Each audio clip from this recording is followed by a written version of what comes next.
નમસ્કાર. વિજાપુર સંદેશ ન્યૂઝમાં આપનું હાર્દિક સ્વાગત છે.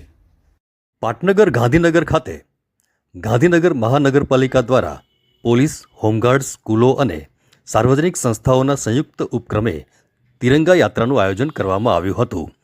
આ તિરંગા યાત્રાને કુડાસણ ખાતે અર્બેનિયા મોલથી પાલિકા મેયર શ્રી મીરાબેન પટેલ, ગાંધીનગર ઉત્તરના ધારાસભ્ય રીટાબેન પટેલ તથા ગાંધીનગર દક્ષિણના શ્રી અલ્પેશજી ઠાકોરે લીલી ઝંડી આપી સદર યાત્રાને પ્રસ્થાન કરાવવામાં આવ્યું હતું. આ તિરંગા યાત્રામાં ડીજે બેન્ડ તથા ગાયક વૃંદ સાથે ખૂબ જ ઉત્સાહપૂર્વક ગાંધીનગરના પોલીસ, હોમગાર્ડ્સ અને વિવિધ સંસ્થાઓએ ઉત્સાહપૂર્વક ભાગ લીધો હતો અને ખૂબ વિશાળ સંખ્યામાં નગરજનો જોડાયા હતા અને સમગ્ર વાતાવરણ ભારત માતાની જય સાથે ગુંજી ઉઠ્યું હતું.